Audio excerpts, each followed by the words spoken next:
take you here if I didn't think you could do it.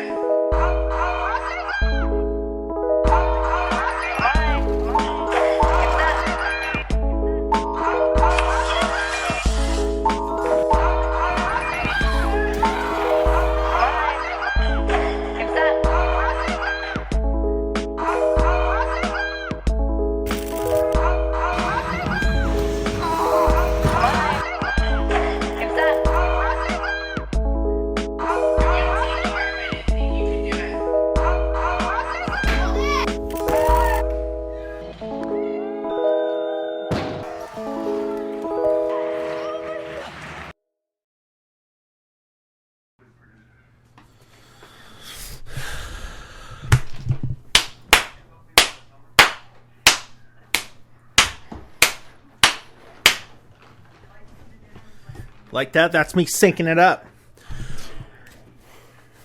Woo! What's up? What's up, everybody? Oh shit, let me turn on my 20-minute timer because my camera sucks.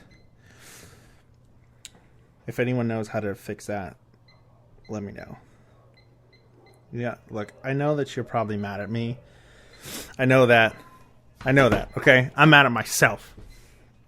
I know I haven't put an episode out since November 29th, 2019, okay? All right? That was several months ago, and you're probably like, who the frick does this guy think that he is, coming back like this after a several month hiatus? And just who does he think he is coming back into our lives like that? Well, you know who I am? I'm 109 plus daddy, okay? I'm going to change all of my usernames to that. All of my usernames. I changed that on Facebook, so you can find me 109 plus daddy. Just type in facebook.com/109 plus daddy. What's going on? What's going on? I'm back.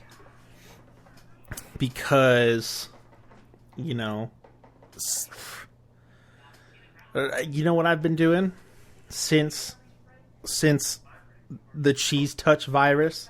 I'm not even going to respect it. Okay, I'm not even going to respect it and call it, SARS-CoV-2 or like anything like that. What I'm going to say, it's the cheese touch, and everyone knows what the cheese touch is. Okay, so ever since the cheese touch virus, which was what? Let's just say solid 2 months since the end of February, pretty much through March, and now we're in April. It's been pretty wild. Not gonna lie. Shit. Let's just recap. Let's recap from November 29th. Shut up. Since November 29th. Okay. So let's do a little recap. November 29th. That was like right after Thanksgiving. I hadn't put one out. Then we went into December. I don't remember. Let me check my Instagram, because my Instagram, I typically have like a good sense of time on like what's been happening. Okay. December 3rd, baby. December 3rd. What's this? December 2nd. Okay. So we did episode 29 featuring Bailey. On the 27th, that was One Day You May. And then came back with the Thanksgiving Living. What was I doing with training? Training was training was kind of going well. It was coming back. I'm always hurt, fuck it, whatever. I'm coming back. I went to Disneyland on December 3rd. I got the annual pass, which is pretty much a fucking waste now. Can you imagine? Every Southern California person who has a pass to Disneyland right now, they're just pumping money away to the mouse, and all they're gonna do is just give us extra days back later. Whack. So went to Disneyland. Went to go watch some fucking lights, and yeah, I've just really been grinding away. What is this? I had some injury. I don't even remember what injury it was. It must have been that fucking stupid one where I hurt myself at the park hitting softballs or some shit. Because look, December 23rd, I did my first 180 clean and jerk back after a while, apparently. Okay, so let's pick it up. Right at the new year. I'm looking at my Instagram, everybody, WL_CZAR. I'm looking at my Instagram right now just to kind of get a timeline of what's been happening.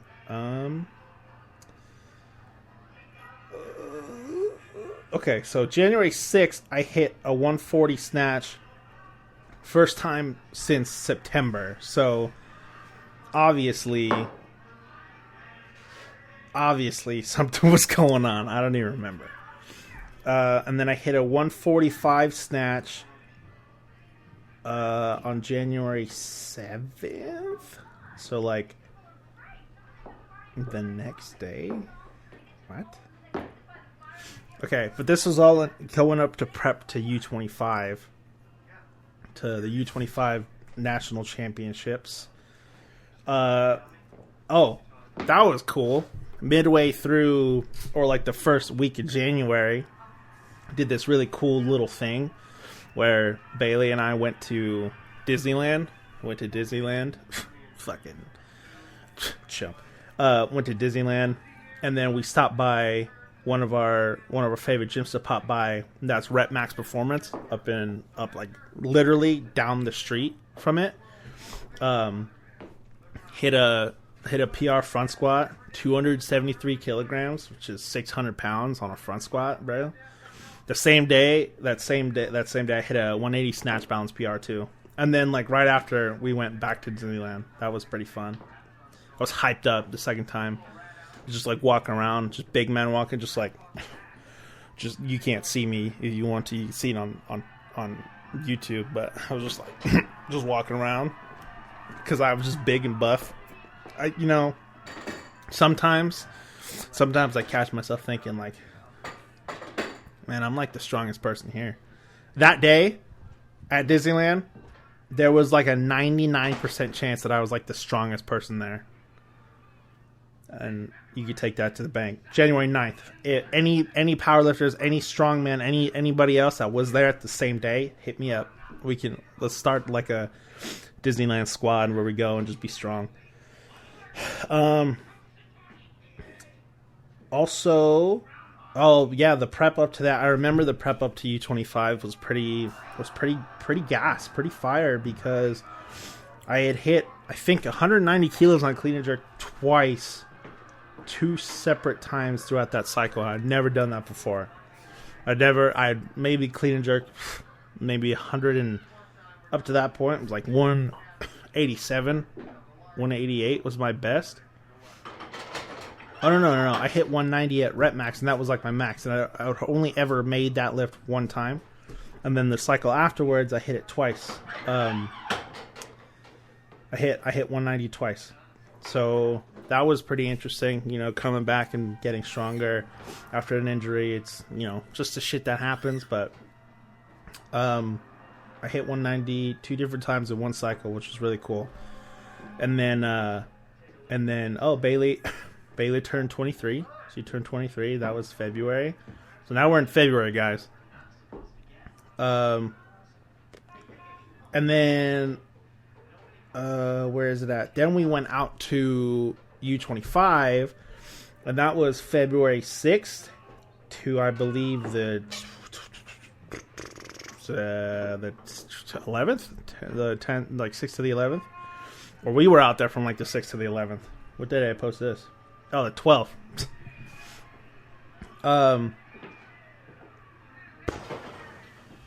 yeah, we were out there. Bailey and I both went out there. We both competed. Training cycle up to that point was pretty interesting, pretty cool. Like I said, I hit some numbers that I hadn't planned on hitting before, and then Bailey went that Saturday.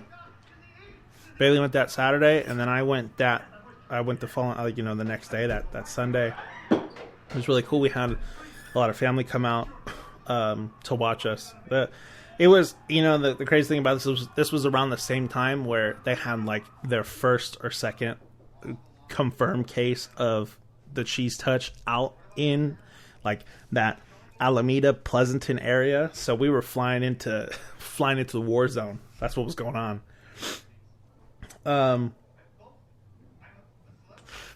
What happened at U25? I did pretty good at U25. I took home the dub.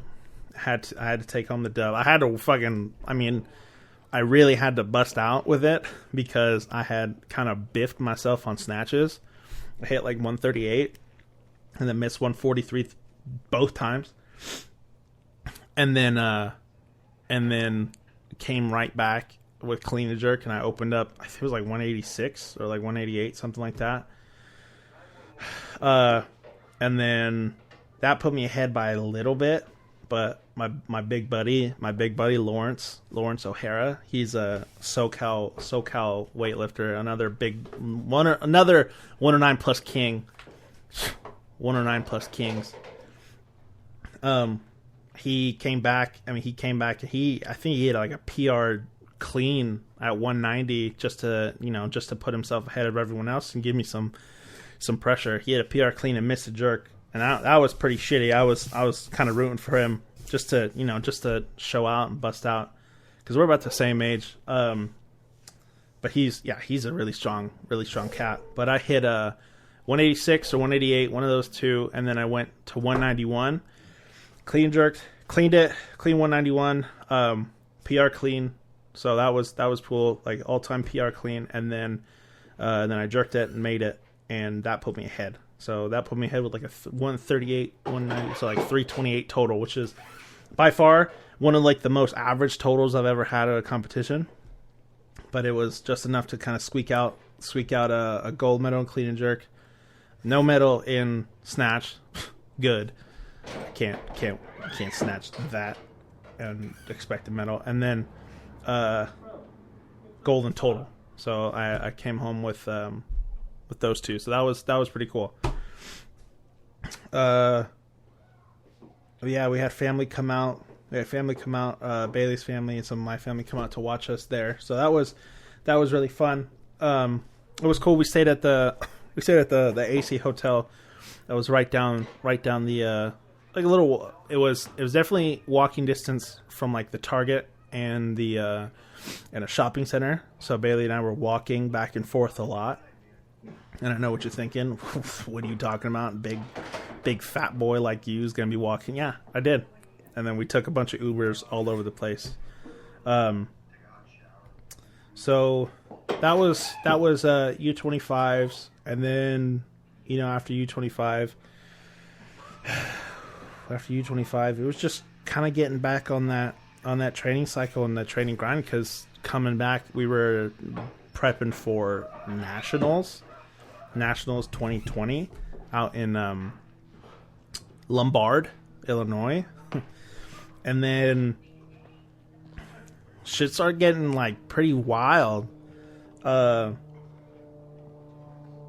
had come back. I was training. I had gotten a new job. Well, I was still working both places in my retail spot, but I was finally started branching out and started working with high schools out here, working with a high school, helping coach, throws and hopefully football and eventually weightlifting if everything go back to normal at some point. So I was getting that going. I was helping out at the CrossFit gym.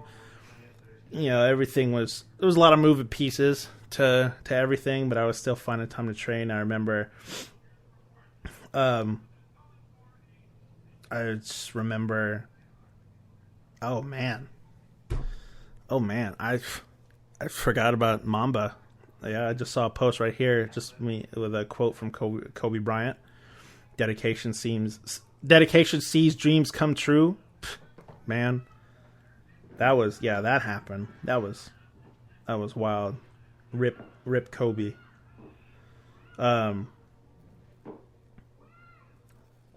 What I hit back in February, like the end of February, I did some power cleans that ended up hurting my knee a little bit.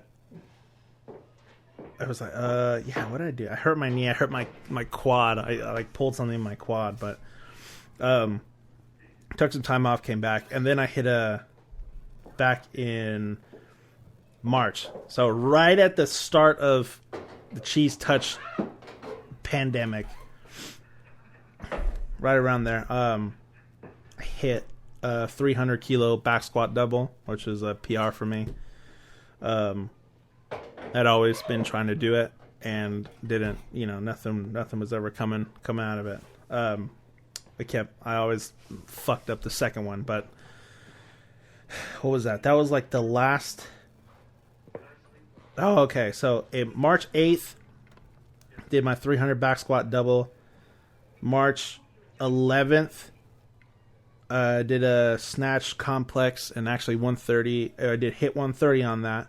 These are all videos on my Instagram that you can find if you want to find a little more backstory on it. But yeah, March 8th, I hit that back squat double, PR, and then the next day we went to Fallbrook CrossFit, and then I did a 130 kilogram snatch complex. That was actually like the heaviest I had gone since U25 because snatches weren't really working out for me, especially after getting hurt too. And then March 12th, I hit 130 again, and that was fun for me because again it was going heavy, and that was the last day. March 12th was the last day that I had gone to Coach B's house, and trained with any members of my team before Cheese Touch Day.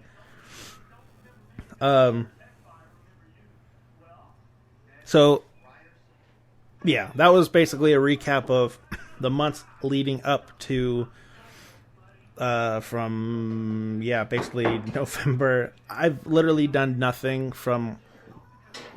huge besides going to U25 and winning, then training and getting a new job. And unfortunately I had a bunch of stuff going on, and I just I was getting busy and I was getting burned out with a lot of stuff, and this kind of got left behind. So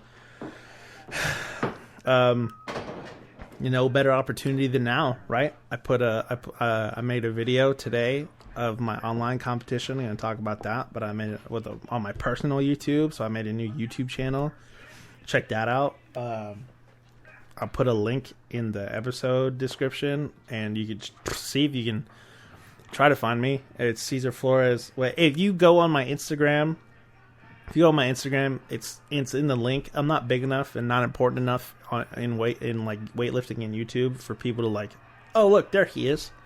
No, so you might have to search a little bit, but other than that, since the holidays last year, I basically have just been training and working a new job and just trying to get lined up with both of those. So I'm going to take a little break. I have to go restart this camera real quick because this camera, like I said, is trash, and then come back. But it'll be pretty instantaneous for you, and then we'll start talking about the quarantine and everything that's gone on during the quarantine.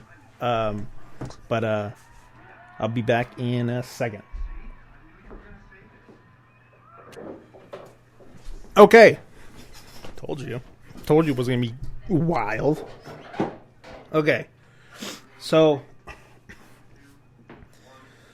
March 17th. March 17th was actually right after the day after my dad's birthday. Just to give everybody a little bit of a preamble to the whole quarantine cheese touch thing. March myself personally, I had been on Reddit and looking at it and tracking a bunch of data and stuff since early February, late January, early February. I had kind of been on top of it. That was also another reason that wasn't really good for my mental status, because I had been worried about it going out to Pleasanton, and that's when there was like one case in the world, in the United States, or a couple, but they had just been right there, so I was kind of worried about it. Right now we're at 611,156.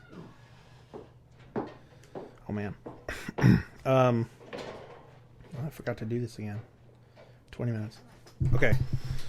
So I had kind of been following it, kind of been reading about it, and I was getting progressively worse and worse. I have a really, really bad, like an obsessive personality. Like, I get really enveloped in one subject. So while I was weightlifting and working between jobs and all this stuff and doing all this, I was up for hours and hours and hours every single day just reading about all this stuff, reading about it coming at first in China and then moving over, and just it was just getting worse and worse. So I had basically forced Bailey and my cousin to, not so much my cousin, my suicide cousin, my suicide cousin. What's his name? Lil Santi? I can't remember his name. It's been that long. I remember my cousin's name. I just can't remember. Oh, my suicide cowboy cousin, bro. He's been right there with me since the beginning, because I've been telling him about it, and he started believing me and talking to me about it. But him and I went and got a bunch of, would go and get supplies responsibly. A bunch of the stuff that's kind of missing now out of the stores. But we would go and we went responsibly. We were going to the store every 2 or 3 days to get groceries for that day, and then doing stuff responsibly. And no one was really paying attention to it. No one was really looking at it. And then shit started getting pretty wild, and then they started doing stay-at-home orders in certain states, and then it got to California, and California kind of cracked down on it, and then, I got furloughed off of my job. Bailey got furloughed off of hers, which basically means that we're not working at our job because, both of our jobs require a lot of people to come in and talk to people and really communicate and just be really close. So, what am I? You can't really do anything about it. But it didn't really hit and affect the Ice Queen Bailey until it affected her school, where they had to cancel all classes and go online. So that was pretty wild, and that was right around the first second week of March. But up until then, I had just been really stressed out and kind of ready for whatever was about to pop off, and luckily nothing popped off like some sort of apocalyptic type stuff, but it did definitely pop off. But you try to find the silver linings in things, and you try to find the best possible thing that you can do.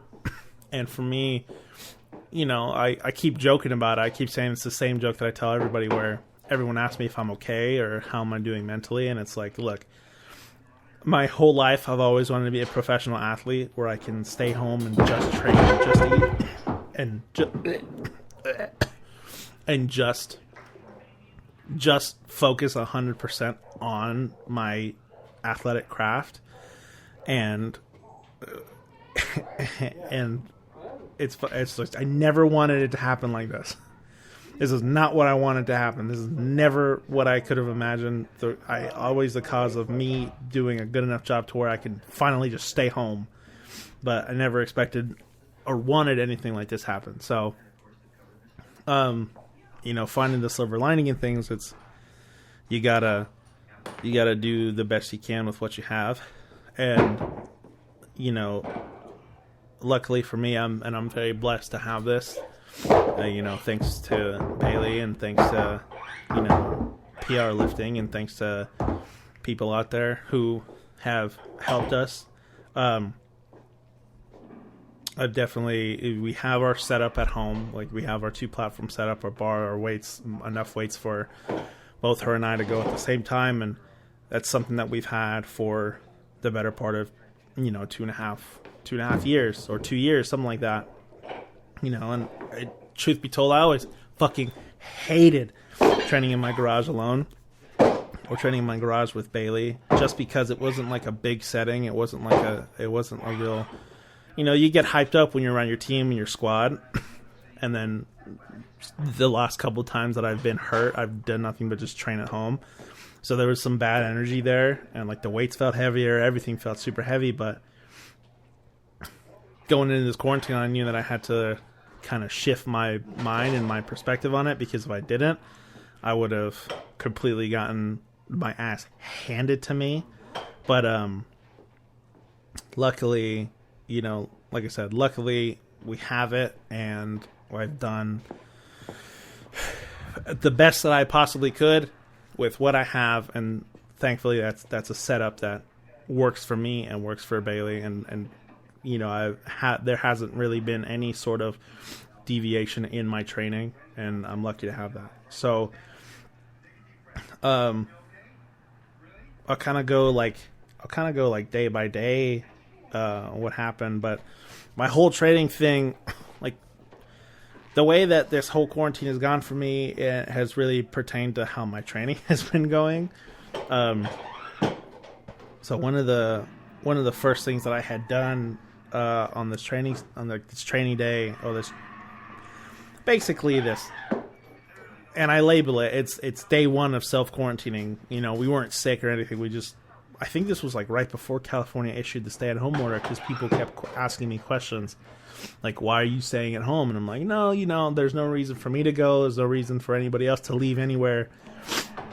So I'm just going to do my port, stay home. One of the first things I had done was like a jerk complex, where I did a 180 kilo like jerk dip plus power jerk plus jerk dip plus jerk.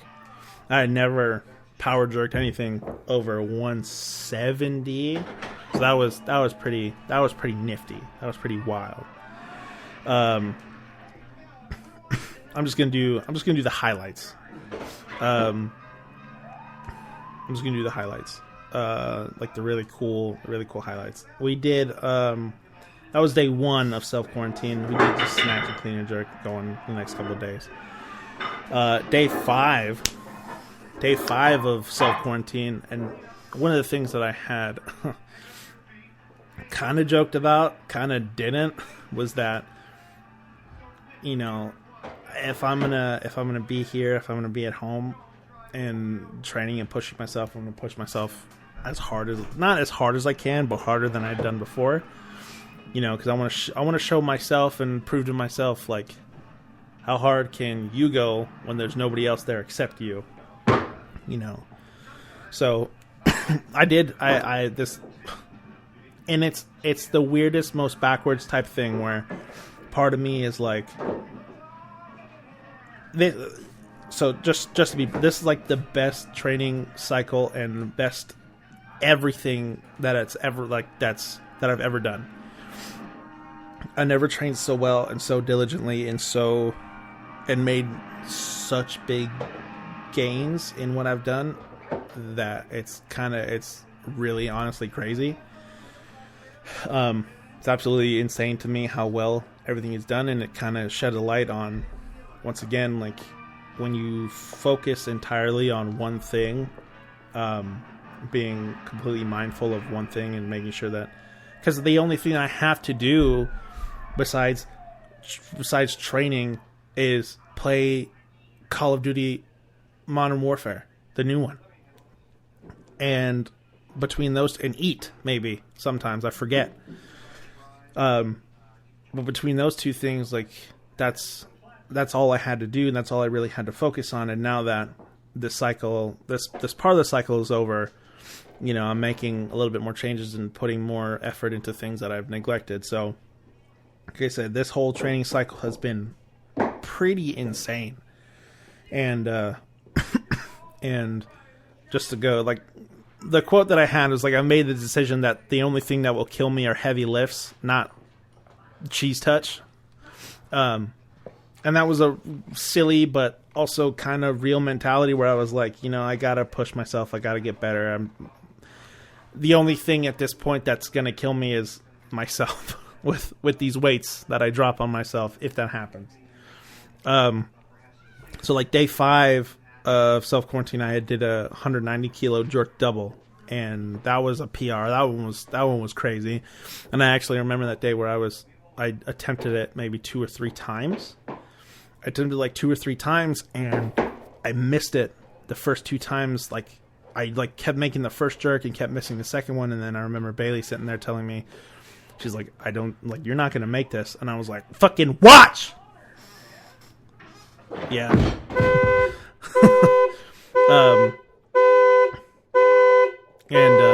And she's like, why do you do this? Why do you do things like, why are you letting your ego get in the way? I'm like, it's not ego. Maybe it is, but for me, it's like, I know the level at which I'm capable of doing, of competing and training and operating and performing. And I have to be able to, like, I don't have to be able to hit that. I know what I'm capable of, and I have to do it. Like, there's just something in me that makes me have to do it. Like I said, maybe that's ego, maybe it's not, but for me, like, I know the level of which I perform at, and I want to be consistent. You know, consistency is key. So that was day 5. Day 6 of quarantine, we did a heavy single Sunday, and I actually I hit 135. Hit 135 on snatch. That was actually the heaviest that I had gone on snatch since U25, and that was 138. That was 138. That was as heavy as I went at the last like snatch that I made, which is 138 at U25, which was back in basically a month and like a half before. Yeah, I had a real rough time with snatch, especially because of that injury. So snatch wasn't working, and I finally hit 135. I hit 190 on clean and jerk, and that was fun because, like, again, like, I don't know. There was a podcast. There was a podcast with Joe Rogan and Pavel, his Russian buddy. They were talking about the Russian system and the Russian training system and basically progressive overloading. And then my buddy Zach Talander, he made a video about it, and they were talking about how basically you're raising your new minimums. So making sure that your minimums are the better your minimums are, the higher your minimums are, obviously the higher your maximals will become. So over the course of this like last training cycle, my minimums on clean and jerk definitely went up, where like my minimum clean and jerk is somewhere between 185 and 190, where I can hit that kind of always. So I hit 190, and then I posted like a 325 total, and which was only 4 kilograms less than what I hit at U25. So like I said, I'm not happy with how I did at snatch at U25. I'm definitely better. I'm definitely happy with the clean jerk. The second one, I didn't even try my third one. Like I went up and I whiffed it. I clarked it on stage. It was 195.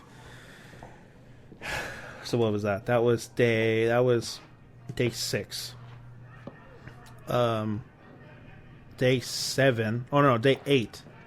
Day 8 was so day 6 of self-quarantine, I hit 135 on snatch, and then day 8, it was a really just really strange thing that happened. But I was doing complexes on snatch, and then eventually led up to like a heavy single, and I don't remember what the complex was, but I remember ending on a higher note. Like I remember hitting 135. I remember hitting like 135, and then I put on 140 and missed it, and then hit 143, like right in the middle, or hit 145, something in between, like 144 maybe. And then, oh no, I went, oh yeah, that's right, I went 130, well, I made 130, I missed 140, and then I just told Bailey, hey, I'm just going to do it. So I put 150 on, and when I put 150 on, I went and I snatched it, and I made it. So I PR'd my snatch, and my previous best was 140, 145. And I PR'd my snatch 19 months ago. So 19 months ago, back in like 2018, like fall of 2018, and it was honestly, it was one of the most insane things that had happened, because it just came out of nowhere. It really just came out of nowhere. It just happened, and I was really happy. I was really happy that I did it, and honestly, snatching has been like my enemy the last year because of my wrist injury and because of just my technique changing and everything changing. So yeah, 19 months kind of goes to show where, you know, if you love something enough, and you're willing to put the work in, it doesn't matter how long it takes. You just have to know that it's going to get better. And that's kind of what happened. That's definitely what happened, and what has happened with this. And that was day 8. So I hit 150 kilo snatch PR on day 8. And then day 9. So the day after, kind of the same thing. Where I had a complex. We had a complex with clean and jerks, and I ended that complex higher than I thought I could do. I think I ended the complex with like 170. Yeah, it was like complex and then heavy single after, or complex and then singles, but it doesn't specify heavy singles. It just kind of says singles, and I always take it as a personal challenge to go heavy, because I want to test myself. So maybe not the smartest thing, but I did what was it? A complex was like a clean pull, or like a clean pull plus clean plus jerk, something like that. And then I ended up hitting like 175, 180 on the complex, which meant like anything after, like on those singles, I could have gone higher. So I think I went 185, 190, 195, and my best clean and jerk was 191. So I hit 195 on clean and jerk. I messed up the jerk on the right side, on my right arm. Kind of fucked that up. But day 8, I hit a snatch PR. Day 9, hit a clean and jerk PR. And again, this is just all the stuff that was going on during this quarantine, and it's pretty wilded out. It's pretty wild. I have to double check the camera real quick. Again, I will be right back momentarily. Yeah, so day 8, 150. Day 9, 195. So it was a really cool, really good total to hit. It wasn't back to back, but not like a competition day. But the fact that everything is going up is definitely better. I've also worked a lot on my on my technique.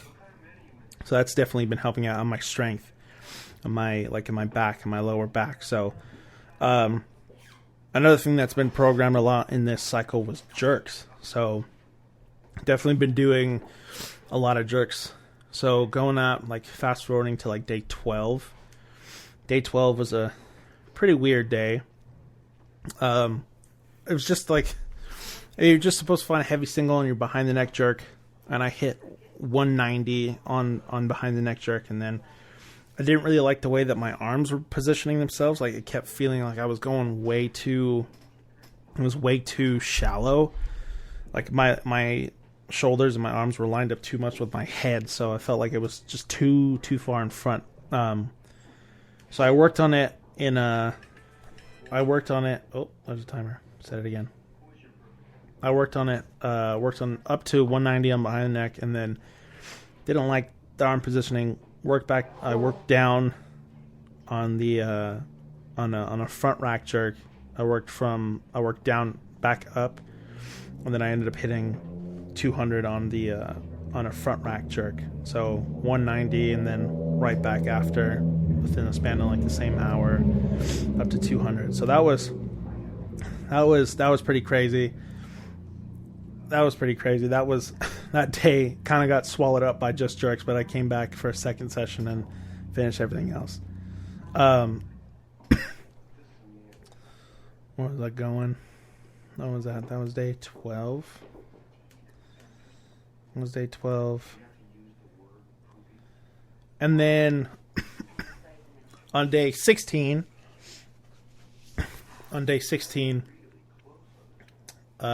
came back with another snatch PR. So I hit 152. And that one was cool because that one Sage got to see. So you got to see that on we were all doing a Zoom conference, so all of us together got to see it. All of us got to see it. So that was pretty fun. So 152 on day 16. This one was pretty funny. It was a really challenging complex where it was like a clean deadlift plus, what was that? Clean deadlift plus clean. Yeah, clean plus, I think 2 jerks. Yeah, it was 2 jerks, and I did it with 180, and then I almost fucking broke my garage. What day was that? That was day 18. Then day 19, I came back and hit a low hang snatch PR at 143.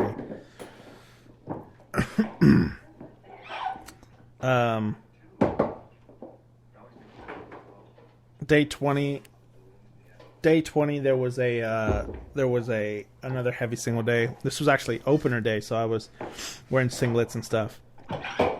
I hit 320 on a total, so I hit like 140 snatch, 180 clean and jerk, and that was last weekend.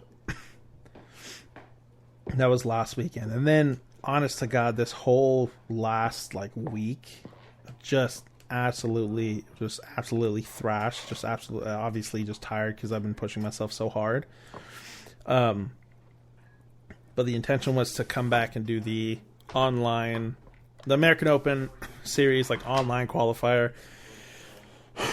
just because it's a fun way to test yourself, and especially because National was postponed. It was something that Bailey and I wanted to do just to see where we were.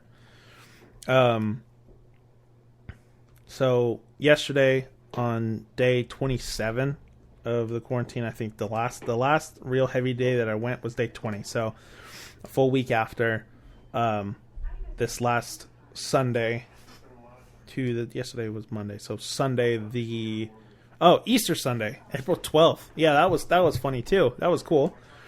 We had a competition. We did the online qualifier. You had to record it, do all the stuff. That was really interesting running that. But I went 147 on snatch. I hit my opener. I missed my last 2 at 153 and then 155. And then I did 156 afterwards, just for a little. just to see where I was at, and I almost made it. I slipped, my foot slipped, and I swear to God I would have made it. But clean and jerk was where it was kind of at, and I opened with 190, which is the highest I've ever opened. Hit 194, and then hit a clean and jerk PR at 198, which is 436 pounds. So 2 kilos under 200, and 200 is the big one. 200 is the big. 200 is definitely the big one. So when that happens, they have the online Super Championship coming up. Kind of to replace Nationals, right in the middle, for whoever's peaking there. That would sure be a fun place to do it at. That'd be really interesting if I can go, 155, 160, 200 plus something. But that's basically been my training and highlights of my training throughout the last month. Yeah, pretty much throughout the last month, because I've had nothing else to do except train and play video games. But that's definitely one of the problems that I faced while doing all this. Not training. I've definitely opened it up and made some leaps and bounds with training that I never thought that I would have before. It was just crazy how everything just started progressing, but I think it's more or less the fact that I've spent a lot of my extra time doing the kind of nonsensical things like playing Call of Duty. I mean, it sure as fuck has been fun. I've been playing with my homies, and I've been playing with like my buddy Jacob out in Arkansas. Like I'm playing with the only reason I got Call of Duty in the first place is because my best friend Austin actually gave it to me right when the lockdown went down. Him and his girlfriend Katie went out of their way to get me the game, or get me Xbox Live and the game and bring it to me, and they're like, hey, like, we'll all play together. And it's been fun. Like, we've been doing that. I've spent a couple of nights just playing all night. So, but I think I would like, more or less because of the fact that I don't know how long the cheese touch virus is going to take place, I'd rather spend more of my time doing more valuable things and getting back in the swing of things, or getting back to the things that I love doing and like really am passionate about, like like this podcast, and like doing a lot of like recording and editing my training and doing all that kind of stuff. So I definitely want to pick that up. Want to get back in touch with you guys and get back in touch, and now I have a lot of open time to learn and read and kind of get psyched back up into what it was that I was wanting to get accomplished before. I know for at least the next 2 or so weeks, I don't have any work until May 1st. That was what the email said. But who knows? So, I would love to be part of something that kept everybody sane and kept everybody inspired. But besides training, I've had some really crazy kind of reflective moments throughout this whole quarantine thing where I've been scared. Definitely have been scared and definitely have been worried. But it's definitely much better, and it's definitely much better when you talk to somebody about it, and you can kind of convey that message to whoever it is that you want to talk to.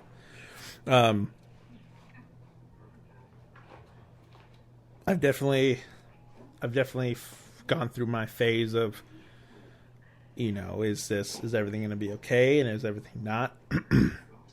Bailey keeps telling me, she's like, "Are you happy that you were right?" Because I I was getting really paranoid about it. I'm like, no, I'm not happy that I was right that everything happened. This is the last thing I wanted. But it's really interesting to see people's ingenuity and how people tend to come together when it comes down to you know, making sure everyone's safe and secure, and the things that you know people are doing out there, like helping each other out, especially with my like, I have a bunch of people on my team. I have 2 or 3 people on my team who actually work in hospitals, and I know one of them for sure is on the front lines and actually helping people. The other one, she works in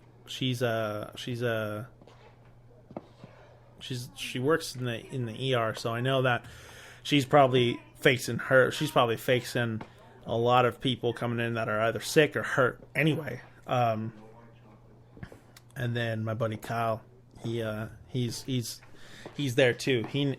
He's out there working at his hospital. He's out there grinding too.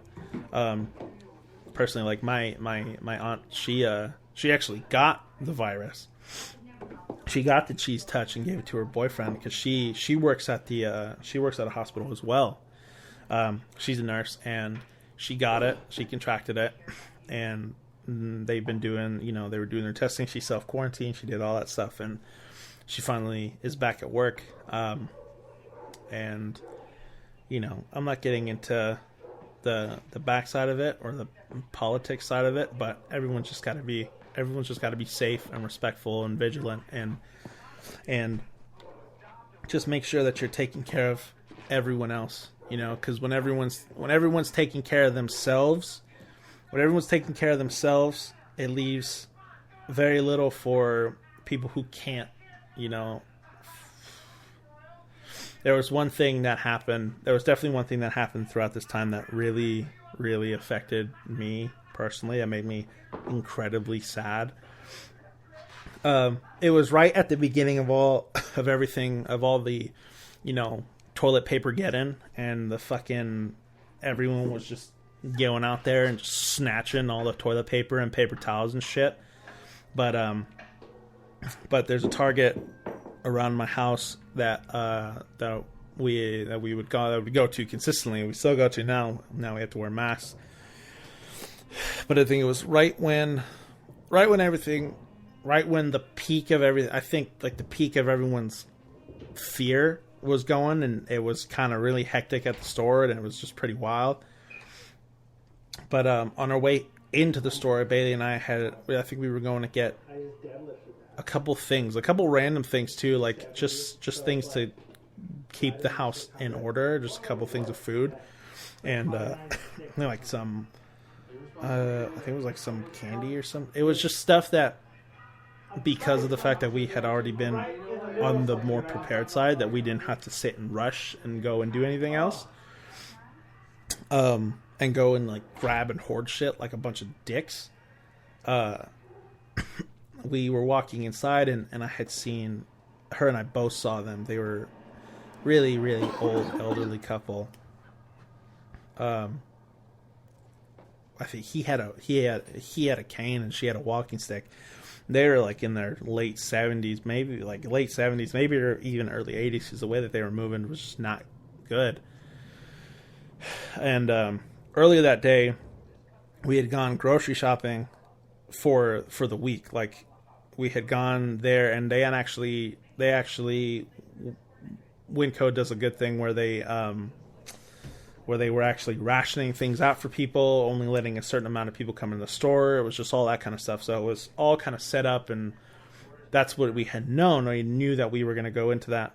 So when we go into Target and they weren't doing anything like that, and everything's just gone everywhere, watching these people come in the store, knowing that they have to get some food or some supplies, just broke my heart. It was like one of the worst things that I'd ever seen. One of the things that I'd heard earlier in my life was like, the way that you see a society is the way that people treat animals and old people, and we tend to be really, tend to be really good towards animals. Sometimes old people do get the shit end of the stick, especially in something like this, because they don't move fast enough. They're not taken care of, and it's kind of up to us. And that's kind of why a lot of the social distancing stuff is put into place anyway, to make sure that those people who are old and immunocompromised were out of harm's way. But watching them walk in there so slowly, and then watching them walk into the store and look at everyone just kind of running around and pacing and looking just hella scared, I just kept looking back and I'm like, man, what is going to happen with them? Like, what do they need? And I just felt so bad, and I think I started crying because I was like, man, they are not going to get anything. So I ended up walking around and going up to him and talking to him. I was like, sir, I don't know, like, hopefully this helps you out, but I know at Winco, I know for sure that they're rationing the amount of people that are going in the store, rationing the amount of food that people get, making sure people are getting food, and hopefully they, hopefully you can make it out there and get some stuff, because that's the only, you're not going to find anything here. And he just looks at me, he's like, all I want is some soup. All I want is some soup to eat. And I'm like, oh, dude, like, it broke my heart. I felt so bad, but he's like, thank you so much. Like, yeah, we're probably going to have to go there. And man, that was one of those things that, it only ever really happens when something like this happens. You don't really see how, I don't know. I don't think you don't really pay attention to how much people actually need help, or until someone can't defend themselves, or someone literally can't move fast enough to even grab something to eat. I don't know.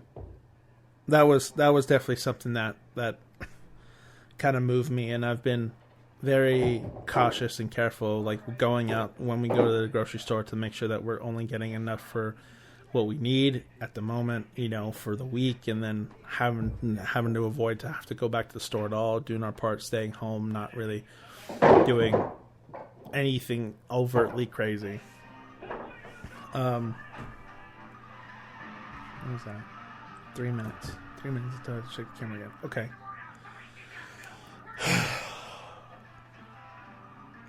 The other thing about all this is something that should, like, crossed my mind, was, honest to God, thinking about how little I actually need in my life to be content and be happy and be comfortable. Like, I don't know about you, mainly because of the fact that everything's closed, but I haven't spent insane amounts of money on like going out to eat, going to the movies, doing stuff for entertainment. Instead, I've been back home, reading and writing and playing video games and working out and doing all this stuff, where it's like, why do I do that in the first place? Why does all this money get left, get thrown away in the first place? Just thinking about everything that I do that's extra, and why do I do that? Why do I do that? And what is it? What is it for? What does it make me feel? And honestly, I don't think I've ever felt so, I don't know, so fulfilled in what I'm doing, because everything that I do throughout the day,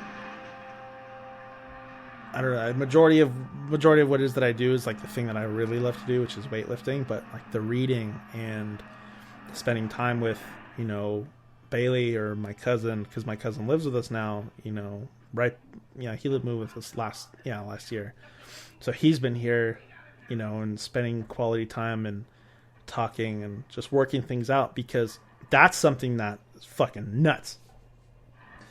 Sometimes there's people in your household. I'll be right back. I'm going to adjust the camera and come back, because this was a cool fire point. Fire facts. Sometimes, me personally, sometimes, most of the time, my dad will get on my fucking nerves because, he just gets on my nerves. He's a great guy and I love him, but Sometimes he just bugs the shit out of me. And normally,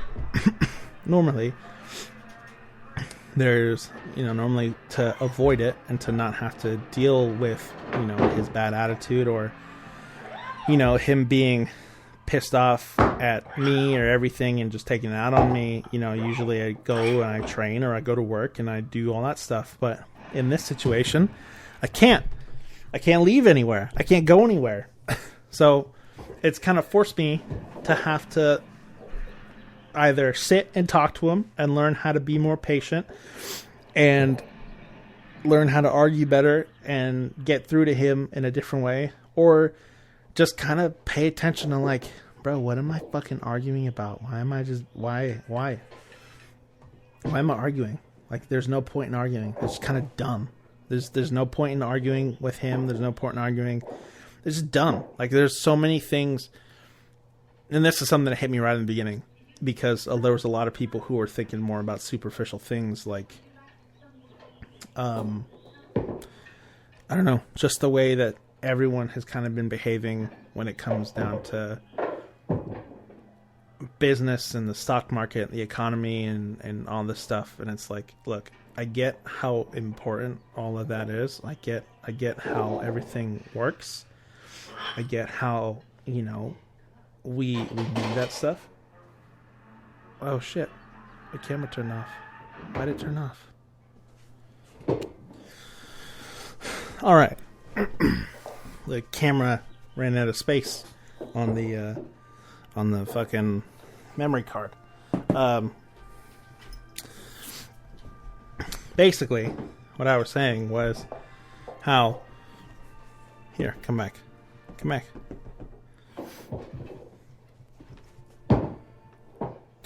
Basically, what I was saying was at the beginning of this, a lot of people were, me personally, I was thinking that they were focused on the wrong thing.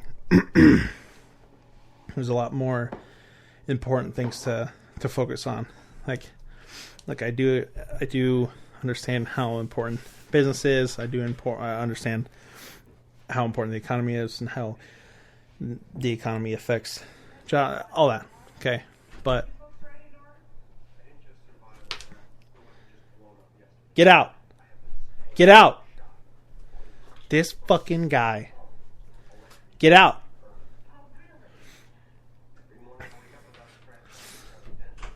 I also understand that there are more important things to think about. Like, personally, for me, if I just think a lot of the stuff that we find important in the beginning of all this was really superficial. But, can you imagine all the people whose family members have died? My dad was really upset about the way that things were panning out in the stock market, and in my head I was like, dude, that's really not important right now. What's really important is that we stay healthy, and like, you could, honest to God, you can either lose or get all this money and go out and get sick, and then you die, and then what does it matter? But that was just one thing. It was like finding the things that were actually really important and sticking to those. I don't know. I just think that it's really important to have those core values, like those really core values, those really important core values that you should have as a person. I think you really have to dig deep into those, especially in times of crisis and times of emergency, something like that. That was my cousin, by the way. He came in and grabbed his glasses and his music notebook. We were talking for like an hour. That's impressive. Yeah, that was good. I think for my first one back, I want to keep it relatively short. I have a lot of studying to do, and a lot of getting back in the swing of things. you know what? I'm not gonna put a timestamp. I'm not gonna put a timestamp on how many are gonna come out, because I'm gonna work. fucking guy. I will try to put one out as often as I can, whatever that means. Whether it's today, tomorrow, the day after, every day for the remainder of the whatever we're in, the cheese touch crisis. But it was fun. I miss doing this, and I have no reason not to do it now. But that being said, you know, whoever's still listening out there, whenever you get this update and you're like, oh my God, you know, thanks for still being here. Thanks for still hanging in here with me. Look at my kitty. Do you see my kitty? Thanks for still hanging out with me. I'm gonna definitely do more when it comes to YouTube, just like putting more of these on YouTube, and then uploading more. You know, my Instagram, my Twitter, Thousand Ways Podcast. You can reach out to me whichever way you want.